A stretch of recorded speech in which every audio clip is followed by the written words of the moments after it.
அதை செய்ய வேண்டாம், இந்த விஷயத்த செய்யாத.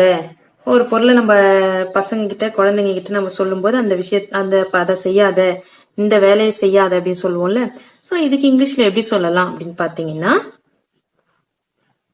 செய்ய வேண்டாம் அப்படின்றதுக்கு டோன்ட் டூ, செய்யறதுக்கு இங்கிலீஷ்ல செய் அப்படின்றதுக்கு இங்கிலீஷ்ல டூ. ஓகேங்களா? அதை தட், டோன்ட் டூ தட், அதை செய்ய வேண்டாம். வேண்டாம் அப்படின்றதுக்கு இங்கிலீஷ்ல நம்ம டோன்ட்னு சொல்லுவோம். செய் அப்படின்றதுக்கு இங்கிலீஷ்ல டூன்னு சொல்லுவோம். அதை அப்படின்றதுக்கு தட், டோன்ட் டூ தட். ஓட வேண்டாம் அப்படின்னா டோன்ட் ரன். எடுக்க வேண்டாம் அப்படின்னா டோன்ட் டேக். இது மாதிரி நம்ம ஒரு சென்டென்ஸ் வச்சு பல சென்டென்ஸ் நம்மளே மேக் பண்ண ட்ரை பண்ணோம் ஃப்ரெண்ட்ஸ்.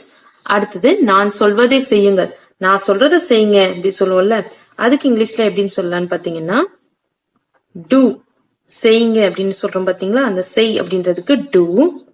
நான் சொல்வதை, நான் என்ன சொன்னேன், what I say, do what I say.